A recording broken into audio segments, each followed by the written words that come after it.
I left everything I'd ever known behind in 1997 when I packed up my life in that tiny, suffocating town and headed for Los Angeles. At 32, I was coming off the wreckage of a relationship that left more questions than answers. I wasn't naive. I'd been burned before, but I still believed that somewhere out there, in a city as vast and unpredictable as LA, I might finally find something real. I remember the first time I saw Ashley. It wasn't one of those grand, cinematic introductions. Rather, it was a quiet moment in a little cafe off Melrose Avenue.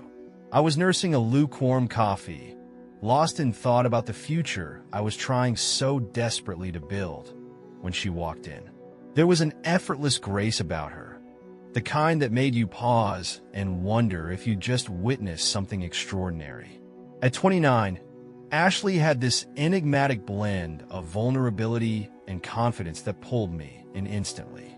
We struck up a conversation, and before I knew it, the hours had melted away into one long, engaging discussion about life, art, and the relentless pursuit of happiness.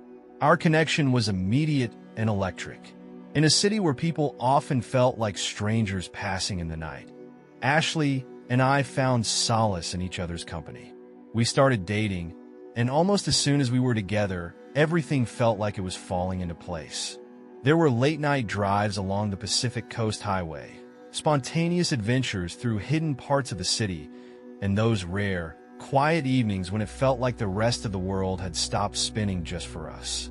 I told myself that this was what I had been waiting for, a genuine connection that could finally fill the void left by my past mistakes. For the first few years, life with Ashley was a dream. I was slowly shedding the weight of my past, embracing the promise of a new beginning with someone who seemed to understand me in ways I'd never experienced before. We talked about everything, the kind of future we envisioned, the careers we hoped to build, and even the little quirks that made us who we were. Every moment felt like a step toward a happily ever after that I had always doubted was possible. But life in LA is rarely as simple as it seems, and even the brightest beginnings can cast the longest shadows. 5 years into our relationship, when I had grown so comfortable believing in us, the ground shifted beneath my feet. I discovered that Ashley had been unfaithful. She'd cheated on me with Travis, a man whose physical presence was as impossible to ignore as the circumstances surrounding our betrayal. Travis wasn't just any guy. He was a 220-centimeter basketball player, a literal giant who somehow managed to loom over every room he entered. The revelation hit me like a freight train. I remember the exact moment I learned the truth. A day that started out ordinary, but ended with me questioning everything I thought I knew about love, trust, and the choices I'd made. In the weeks that followed, I spiraled into a state of disbelief. Every memory we'd shared, every whispered promise and tender smile, now felt tainted by the knowledge of her betrayal. I spent nearly a month in a haze, oscillating between anger and sorrow, trying to piece together where it had all gone so horribly wrong. I sought out answers in the quiet corners of LA, in conversations with friends and long nights spent alone, dissecting every moment, every conversation. And somehow, amidst the rubble of shattered trust, I found myself forgiving her. I told myself that forgiveness was a necessary part of moving forward, that clinging to anger would only chain me to a past I desperately wanted to escape. Yet, deep down, a small, nagging voice warned me that forgiving her might have been my biggest mistake. It wasn't that I didn't love her, at least, not the way I had once believed, but the ease with which I let her back into my life felt like a betrayal of my own worth. I couldn't shake the feeling that by forgiving her, I had inadvertently opened a door that should have remained firmly closed. Looking back now, I can still feel that moment of profound disillusionment. The moment when I realized that the person I had built my new life around wasn't as steadfast as I'd hoped. It's a twist I never saw coming in the narrative of my life. A plot twist that turned my fairy tale into something unrecognizable and painfully real. And yet, despite the heartbreak, that period marked the beginning of a journey I couldn't have predicted. A journey filled with unexpected turns, deeper reflections, and challenges that forced me to redefine what it meant to trust and to love. Even as I write this, I'm haunted by the memories of those early days with Ashley. The thrill of discovery, the promise of a future unburdened by past mistakes, and the crushing betrayal that shattered that promise.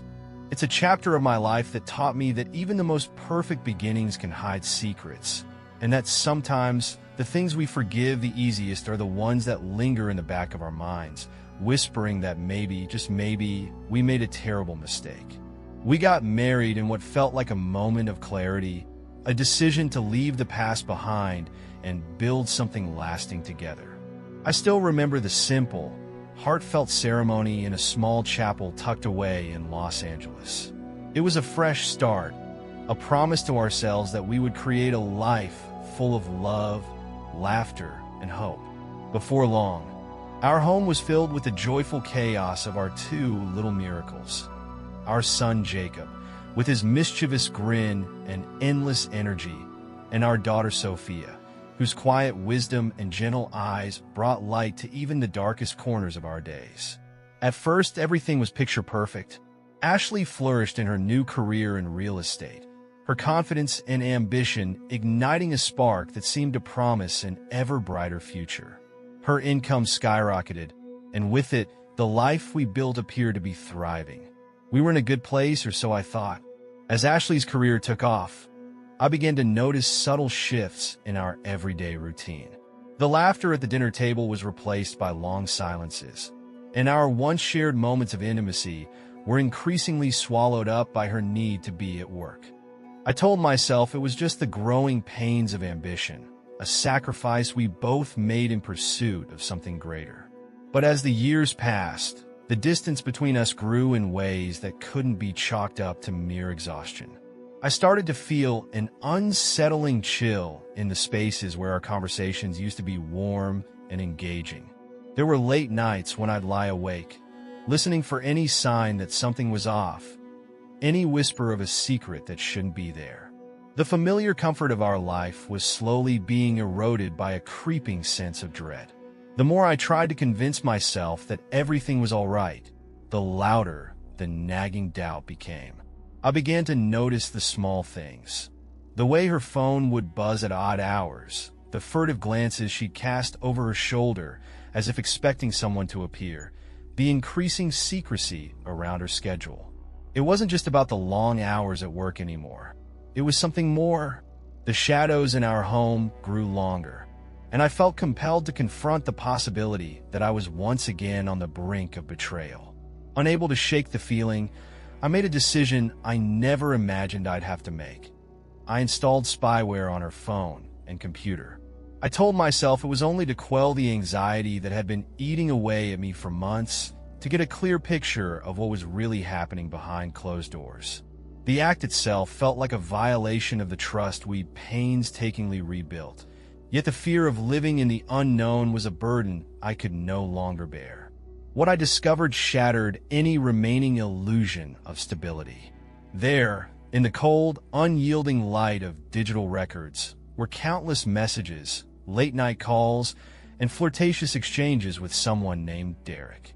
Derek, a 40-year-old colleague from her real estate firm, wasn't just a passing acquaintance. He was a secret that had been carefully cultivated behind my back.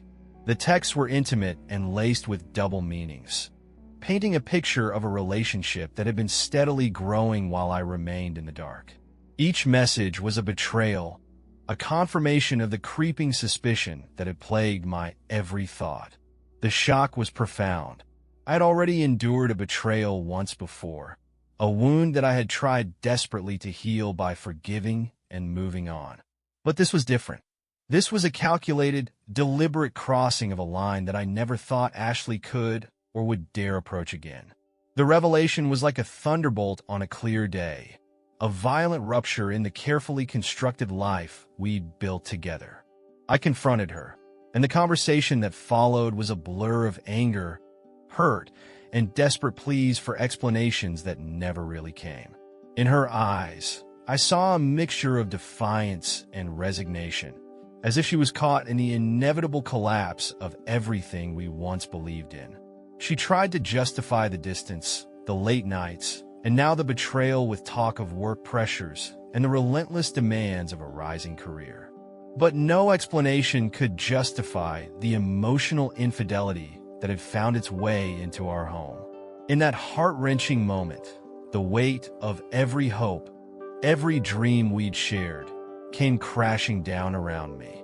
I was left questioning everything: our vows, the trust we tried to rebuild, and even my own judgment. The life we'd worked so hard to create, with our children's laughter echoing in the background and promises whispered in the quiet moments, now felt irreparably fractured. I spent countless nights mulling over the choices that had led us here. I wondered how we had reached a point where the very foundation of our family was compromised by ambition and secrecy. The betrayal wasn't just a personal failure. It was a commentary on how the relentless pursuit of success can sometimes erode the bonds that truly matter. In a cruel twist of irony, the same drive that had once seemed to promise a better future had, in the end, become the wedge that drove us apart. Even now, as I revisit these painful memories, I can't help but feel that the betrayal was more than just a lapse in judgment. It was a turning point that forced me to confront the uncomfortable truth about love, loyalty, and the hidden costs of chasing a dream. The evidence of Ashley's affair with Derek wasn't simply a confirmation of infidelity. It was a stark reminder that the people we trust most can harbor secrets that shatter our carefully laid plans. Looking back, I find myself grappling with a profound sense of loss. Not only had I lost the trust one once had in Ashley, but I also felt the erosion of the future we had imagined together. A future where our family, our shared dreams, could have withstood any storm. Now, the echoes of that betrayal haunt me, leaving me to wonder if forgiveness is ever truly possible, or if some wounds simply run too deep to ever heal completely. As I write this, I'm caught between the lingering pain of what was lost and the uncertain hope of what might still be salvaged. The twists and turns of our story have left me with more questions than answers. And even though I'm still trying to find my footing, one thing is painfully clear. The path ahead is fraught with challenges, and the scars of betrayal are not easily erased.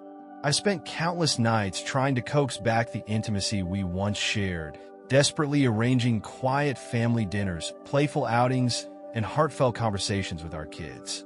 Every effort, however, was met with a wall of indifference. Ashley's eyes were always distant, her mind consumed by work, her heart seemingly elsewhere. It was as if the spark that once lit up our home had long since been extinguished, leaving behind nothing but cold, unspoken resentment. As the loneliness and betrayal festered inside me, a dangerous thought began to take shape: a plan for revenge. I knew it was a slippery slope, but at that moment, the sting of her actions demanded something in return. I started with something small, a symbolic act that would hit her where it hurt the most. I tampered with the reminders on her phone. Instead of her usual schedule, I set up an alert that would ensure she missed Sophia's school performance. A moment our little girl had been excitedly preparing for, a moment that should have belonged to our family. It was a petty act, but to me it was a way of balancing the scales, of letting her feel a fraction of the pain I was drowning in. That day, when her phone beeped at just the wrong moment, I felt a surge of bitter satisfaction. But I knew that a single act of petty revenge wouldn't suffice. I needed something more, a moment of reckoning that would force her to confront the consequences of her betrayal in full view of those who once held her in high regard. I began planning something audacious, something that would leave no room for denial. I recalled how close Ashley had always been with her family, especially her parents. Their pride in her was something I had once envied.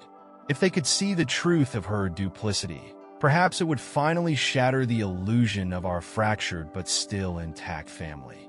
I orchestrated a scenario at a restaurant where Ashley and Derek had made a habit of meeting. I reached out to her parents under the guise of an unexpected family dinner, a rare, heartwarming reunion. Everything was meticulously arranged so that, by sheer coincidence, her parents would be there at the exact time Ashley was with Derek. I made sure that fate, or my carefully laid plans, would force their paths to collide. When that fateful evening arrived, I watched from a discreet distance as her parents walked into the restaurant, their faces alight with anticipation for what they assumed would be a joyful evening. Instead, they were met with a scene that shattered all pretense. There, in a dimly lit corner, Ashley was entangled with Derek, a betrayal laid bare in front of the two people who had always believed in her unassailable character. I can still see it vividly. Her mother's face crumpled in shock, barely managing to hold back a torrent of tears, while her father's eyes burned with a mixture of disbelief and contempt. The raw emotion in that moment was almost too much to bear. I felt a tumultuous mix of vindication and profound sorrow. Here was the woman I had once loved, caught in a web of her own making, and the fallout was not just her shame. It was a public undoing of everything she had built her reputation on. That night marked a turning point. I realized that I could no longer remain the passive victim of circumstances. The deep-seated hurt and the humiliation I had witnessed ignited something inside me, a determination to reclaim control over my own life, no matter how painful the path might be. I began to act more decisively, laying the groundwork for further actions that would force every hidden secret into the harsh light of day. Every new move felt like a step away from the man I used to be, a man who forgave too easily, who let pain and betrayal define his existence. Instead, I was becoming someone unrecognizable to even myself, a man who would no longer tolerate deceit. I was no longer content with living in the shadow of betrayal, silently suffering while the world around me carried on as if nothing had changed. Yet, even as I savored the bitter satisfaction of that moment, of seeing her face crumple under the weight of her own lies, I couldn't shake the pang of regret. The revenge I orchestrated wasn't just about punishing Ashley. It was a desperate cry for the family I had lost. Every calculated move, every act of retribution, was driven by a longing for the closeness and trust that had once defined us. In the back of my mind, I wondered if these actions were truly about justice, or if they were merely deepening the wounds that might never heal. In the days that followed, the repercussions rippled through our already shattered lives. The restaurant incident became a turning point not just for Ashley, but for me as well. I knew that the road ahead was fraught with more difficult decisions and moral dilemmas. But as painful as it was to admit, I had finally taken a stand. I wasn't going to let her betrayal destroy what little I had left of my self-respect and the semblance of a family that still lingered in the echoes of our past. That night, as I sat alone, grappling with the aftermath of my actions, I felt the weight of every choice I had made. I knew that each act of revenge carried its own consequences, and that the line between right and wrong was becoming increasingly blurred. But for the first time in a long while, I felt a sense of empowerment, of fragile, tentative control over my own destiny. The man who had once been battered by heartbreak was now rising from the ashes, determined to forge a new path, even if that path was lined with difficult truths and unforeseen twists. It was the beginning of a transformation I hadn't anticipated, a shift from the passive, forgiving soul I used to be to someone who was willing to fight back, no matter the cost. And while I still wrestled with the morality of my actions, I couldn't help but feel that, for better or worse, I had finally reclaimed a piece of myself that had been buried under years of pain and betrayal. I reached a breaking point one sleepless night, feeling that the slow erosion of our family had left me with no other choice. The betrayal had cut too deep, and I needed a decisive blow, a final act that would force Ashley and Derek to face the full consequences of their actions. In a moment of grim determination, I decided on an act of revenge so audacious it would leave an indelible mark on everyone involved. I had managed to procure a skunk, an animal as notorious for its potent, overwhelming spray as the betrayal I had endured. There was something darkly poetic about using a creature known for its ability to turn any space into a noxious wasteland. I carefully coordinated the timing. I knew Derek's apartment was the clandestine haven for their secret rendezvous, a place where lies and deceit had festered unchecked. That night, under the cover of darkness, I crept through the quiet halls of our building complex, my heart pounding in a mix of adrenaline and dread.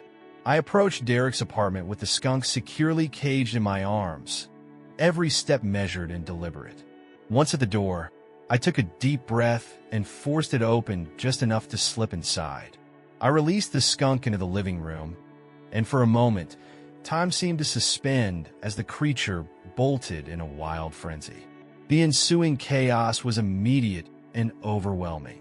In its panic, the skunk unleashed a barrage of its noxious spray, filling the room with a vile, suffocating stench that assaulted every sense. I stood there, half hidden in the shadows, as I listened to muffled shouts and the unmistakable sounds of a man scrambling to salvage the remnants of his dignity. Before long, the commotion had drawn the attention of the neighbors and, inevitably, the police. Sirens wailed in the distance, growing louder as they approached the scene of the unfolding disaster. When the officers arrived, they were met with a sight that bordered on the surreal. A once pristine apartment now rendered uninhabitable by a chemical assault of skunk spray. Every surface was coated in a film of the foul liquid, and the air itself seemed to vibrate with the intensity of the odor. It wasn't long before Derek and Ashley, caught off guard and overwhelmed by the catastrophe, fled the apartment in a desperate scramble to escape the mounting humiliation. I watched from a discreet distance as they vanished into the night, their retreat punctuated by frantic glances and hushed, panicked whispers. The scene was a tableau of poetic justice. The very space where their illicit affair had flourished was now a public spectacle of chaos and degradation. In the days that followed, the fallout was swift and merciless. Word of the incident spread like wildfire, and soon enough, colleagues and acquaintances were exchanging incredulous glances and biting remarks.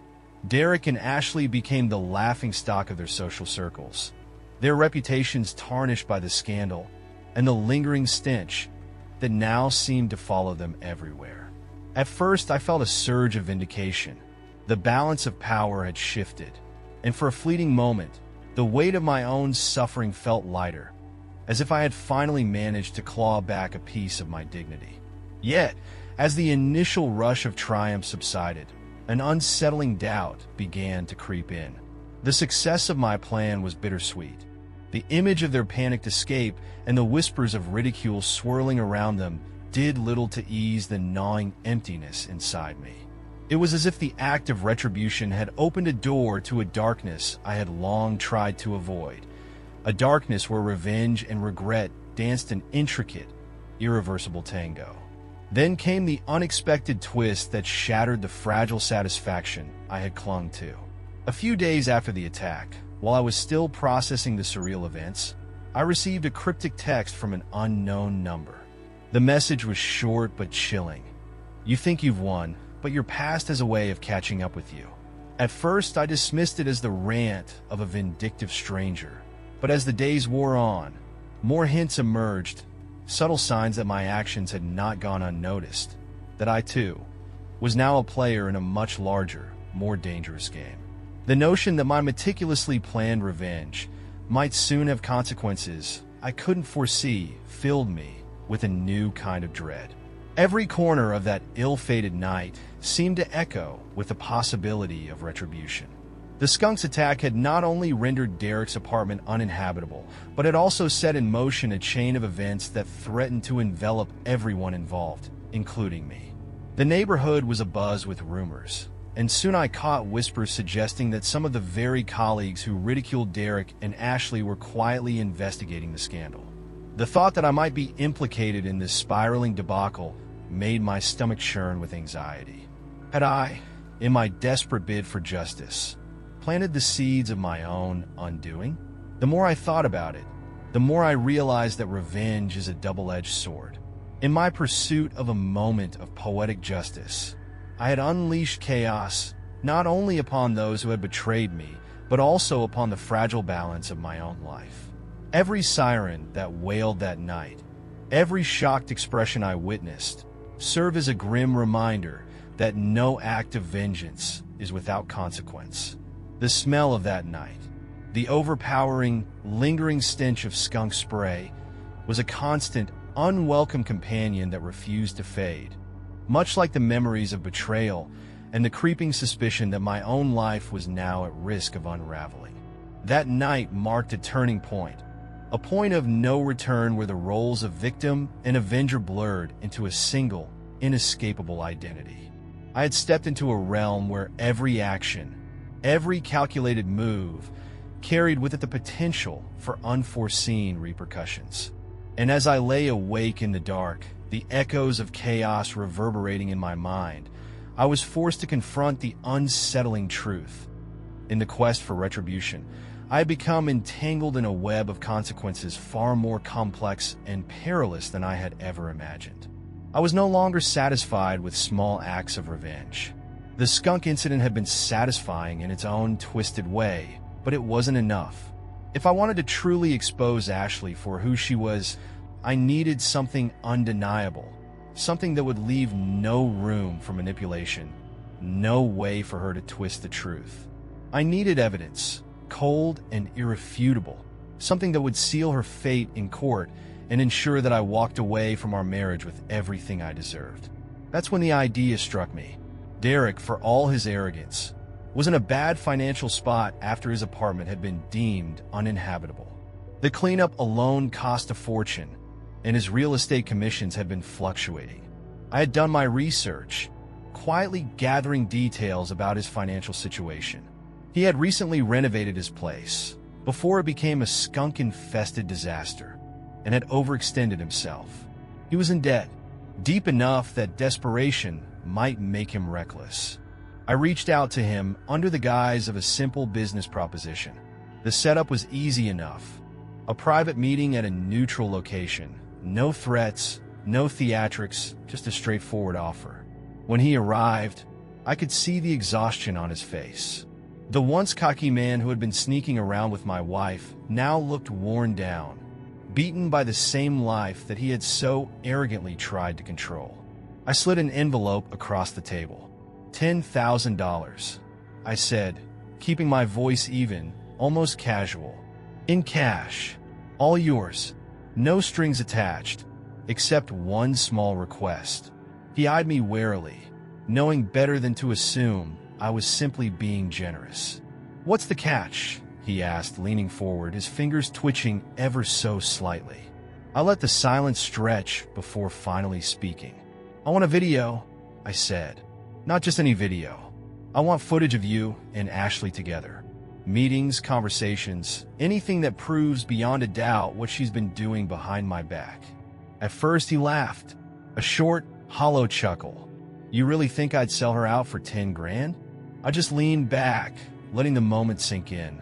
I think you're drowning in debt, I said calmly. I think the skunk situation cost you more than you're willing to admit. And I think Ashley wouldn't hesitate to throw you under the bus if she thought it benefited her. His smirk faded, replaced by something else, hesitation, calculation. He was weighing his options, trying to decide if selling Ashley out was worth the payout. And then, just as I expected, greed won out. 15, he countered. 10, I repeated, keeping my expression unreadable. You need the money. Take it or leave it. There was another long pause before he finally sighed and nodded. Fiend. It didn't take long for him to get me what I needed. Within a few days, I had a flash drive in my possession containing everything.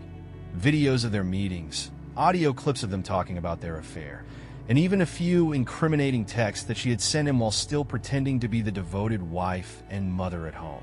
It was more than I could have ever hoped for, and it was exactly what I needed to ensure she wouldn't be able to manipulate her way out of this. I waited for the right moment. When I finally confronted Ashley with the evidence, it was in the presence of my lawyer. She sat across from me in the cold, sterile office, her arms crossed, her face carefully composed as if she still believed she could talk her way out of this. "Whatever you think you have, Liam," she said with a dismissive smirk, "it's not what you think. You're grasping at straws." I pulled out my laptop, plugged in the flash drive, and pressed play. The room was filled with the sound of her voice, laughing, whispering sweet nothings to Derek, mocking me. The images on the screen were damning, indisputable. There was no way to spin this, no clever lie that could undo what had been captured in high definition. Her face drained of color as the realization set in. "This isn't," she started, but her voice faltered. I leaned in, my voice calm but firm. "This is exactly what it looks like." The lawyer cleared his throat, shifting through the paperwork in front of him. "Given this evidence, the divorce proceedings will be fairly straightforward," he said. "And given the clear pattern of infidelity, the court will likely rule in Liam's favor when it comes to asset division and custody arrangements."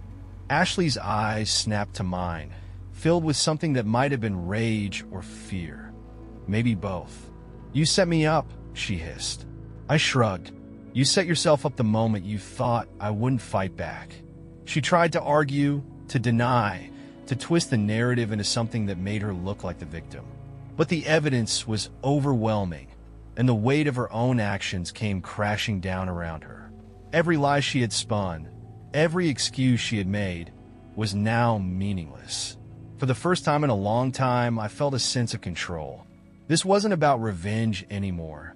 It was about reclaiming my life, about ensuring that I wasn't the one left with nothing after years of deception.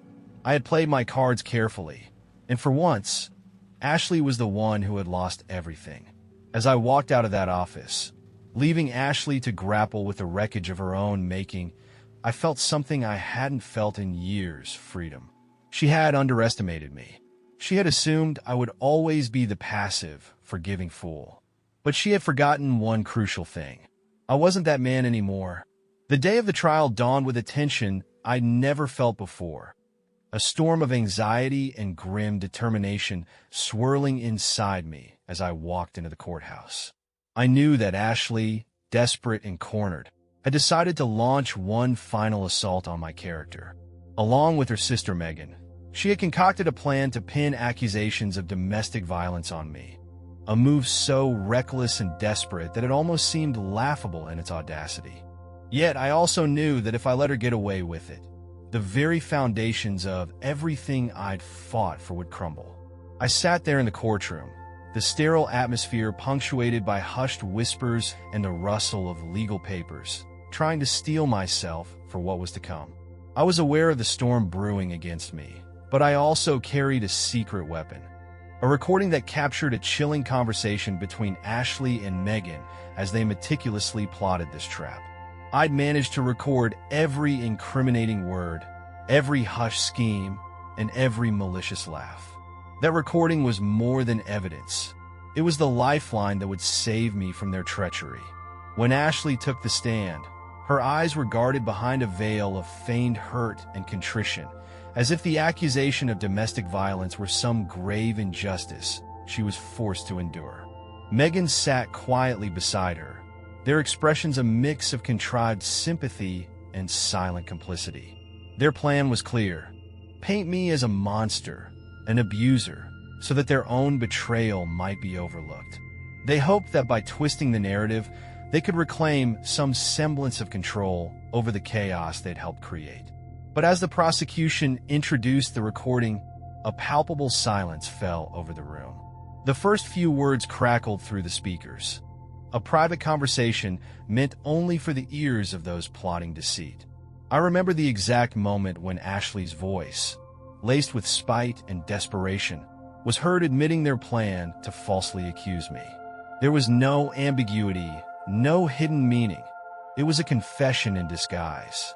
Every listener in that courtroom could see the damning evidence laid out in cold, hard audio.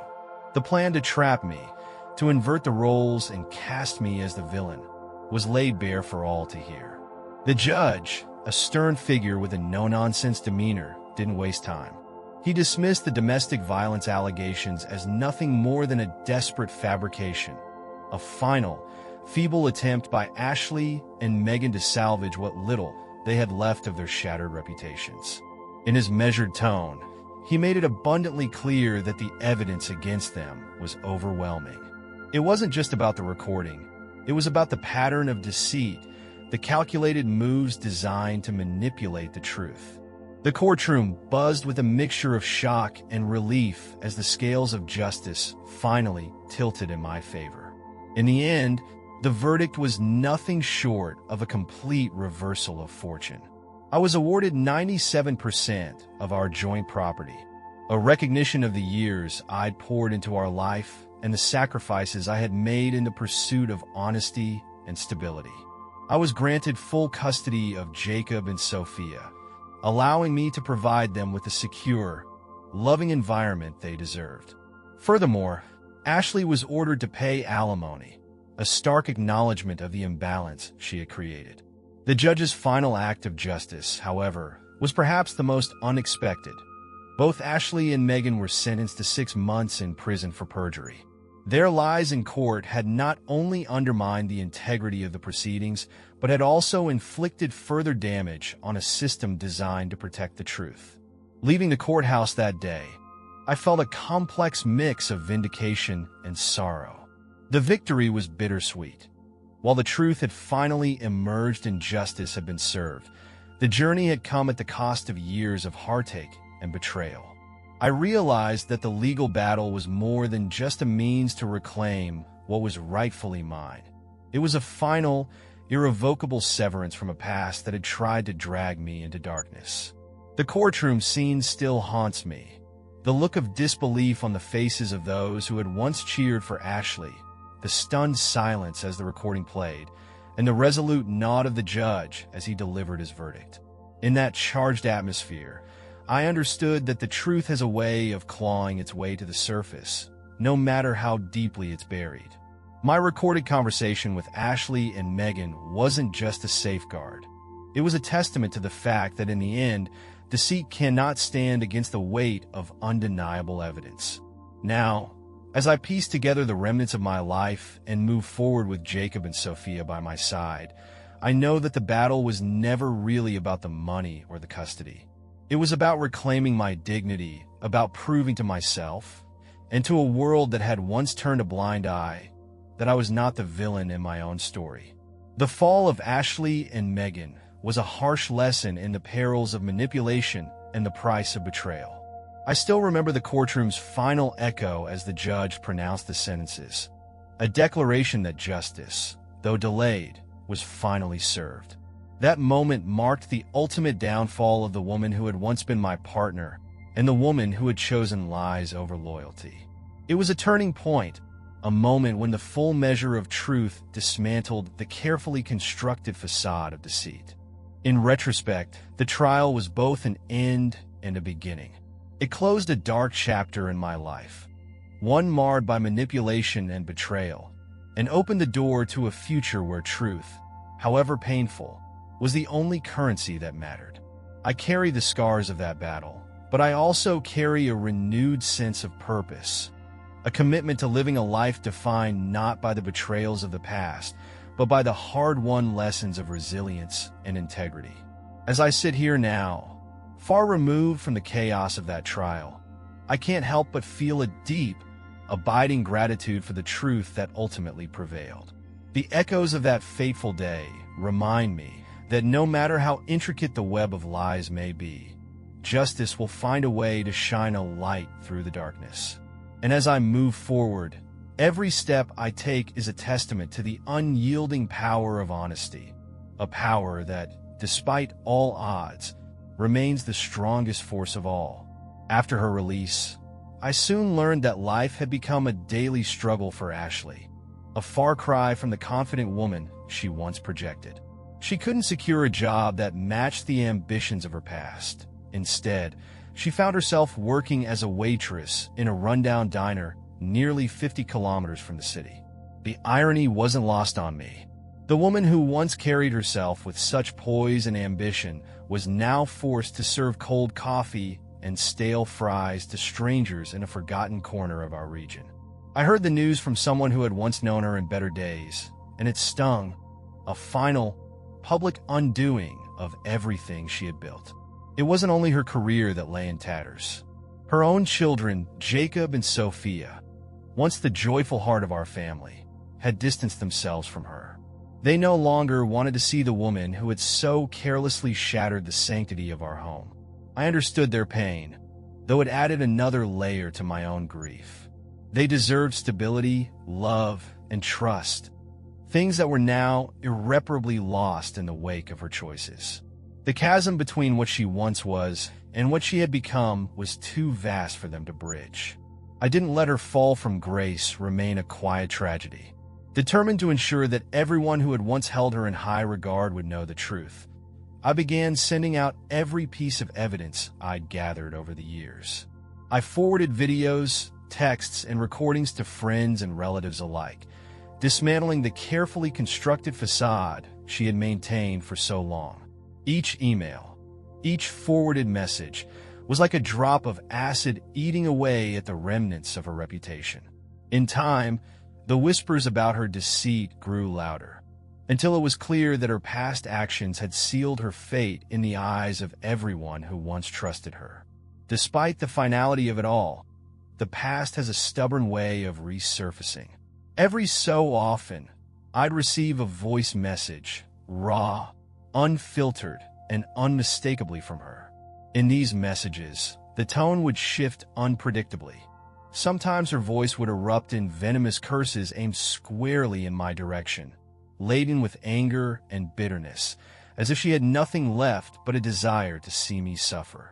Other times, her tone would soften into desperate pleas, her words slurring together as she begged for reconciliation, as if clinging to a final thread of hope that I might somehow forgive her and let her back into my life.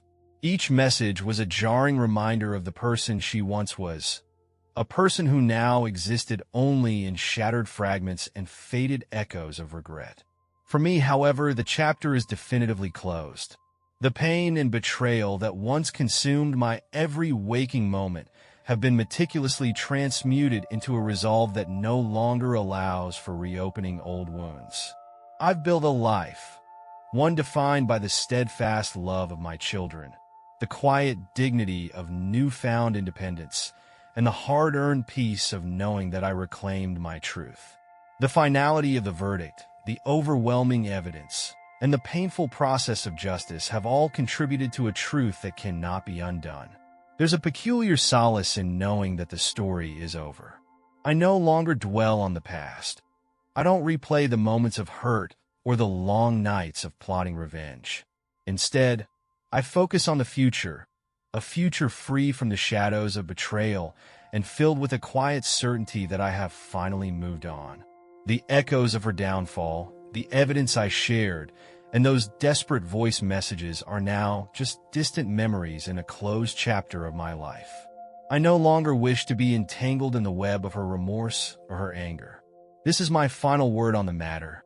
The pain she inflicted has been met with consequences that have stripped her of everything she once held dear. And for me, the relentless cycle of betrayal, revenge, and regret has come to a halt. I have found my peace, and I refuse to let the ghosts of our past disrupt the calm I've worked so hard to achieve. Some stories are meant to end, and hers, with all its twists and turns, is finally over.